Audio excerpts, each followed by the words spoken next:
சொல்றாரு, மோகனா மொத்தத்துல சமையல் சூப்பரா இருந்துச்சு. சமையல் பண்ணது நான் இல்லைங்க, தமிழ் தான். என்ன மருமகளே, இங்க வாமா. நீ தான் சமையல் பண்ணியாமா?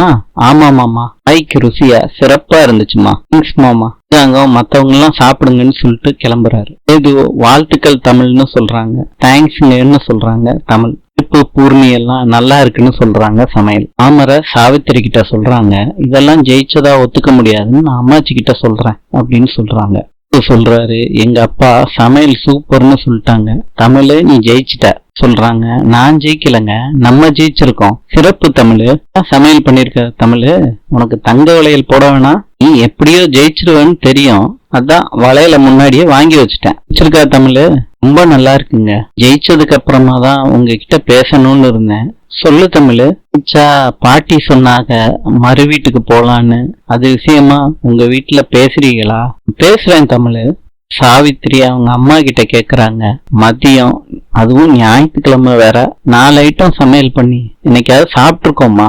தமிழ் சைவத்துல சமைச்சு போடுவாளாம், நீங்க பாராட்டுவீங்களாம். அது என்னம்மா நியாயம்? அசைவம் சமைக்காத சமையல் ஒரு சமையலாமா?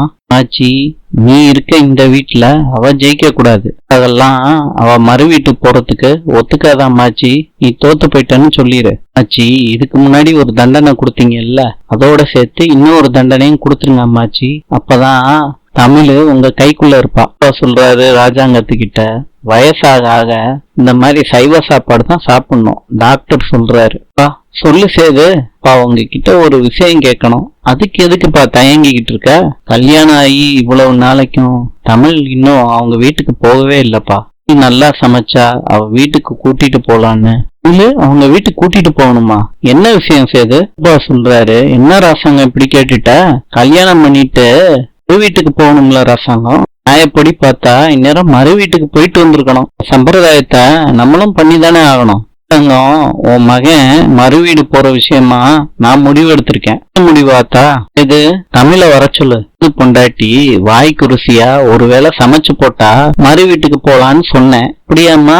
அப்படிதான்ப்பா. இல்ல, சைவ சாப்பாடு செய்ய சொல்லல, அசைவ சாப்பாடு தான் செய்ய சொன்னேன். வகை வகையா கறி மீன் கோழின்னு தான் சமைக்க சொல்லியிருந்தேன். சைவ சாப்பாடு தான் சமைச்சிருக்கா. சாங்கம் அது என் மனசுல குறையாவே இருக்கு. 10 நாளைக்கு முன்னாடி சமையல்னா என்னன்னு கூட தெரியாத தமிழ் ஓகோன்னு சொல்ற அளவுக்கு ஒரு சைவ சாப்பாட சமைச்சிட்டா எனக்கே ஆச்சரியமா தான் இருக்கு. வகையில பார்த்தா சேது பொண்டாட்டி கெட்டிக்காரி தான். ஒரு விஷயத்துல ஜெயிக்கிறோமோ தோக்குறோமோ முயற்சி எடுக்கணும், அந்த விஷயத்த செஞ்சு முடிக்கணும்னு முயற்சி எடுக்கணும் தான் முக்கியம். நைட்டு கண் முழிச்சு சமையலை செஞ்சு பழகுறத நானே பார்த்திருக்கேன். நடந்ததெல்லாம் வச்சு பார்க்கும்போது நான் வச்ச பரீட்சையில தமிழ் பாஸ் ஆயிட்டா. இவ செஞ்ச சமையல சாப்பிட்டு பார்த்தேன், ரொம்ப ருசியா தான் இருந்துச்சு. ஆத்தா கைப்பக்குவம் அப்படியே வந்திருக்கு. நல்லா சமைச்சிருக்கன்னு நான் சொன்னதுனால நீ எல்லாம் வந்துருன்னு நீ நினைக்காத. இல்ல, எல்லாருக்கும் வாய்க்கு ருசியா சமைச்சு போடணும்னு இனிமேட்டு நீ நினைச்சு வந்துரும். புரிஞ்சுச்சா? புரிஞ்சிச்சு பாட்டி. போனு தமிழ், ஆத்தா கிட்ட பேசிக்க. என்ன ஆசீர்வாதம் பண்ணுங்க. நல்லா இருமா. பொம்பளைங்கிறவ சாமிக்கு ஒப்பானவ, அதுக்குத்தான் குடும்பத்துல பசியாத்துற வேலைய பொம்பளைங்க செய்யறாங்க. ஞாபகம் வச்சுக்க. சொல்றாங்க, எங்க ஆத்தாவே நீ நல்லா சமைச்சிருக்கன்னு சொல்றாங்க. வாழ்த்துக்கள். இன்று கனடாவின் நாணயம் $. நாளை சந்திப்போம்.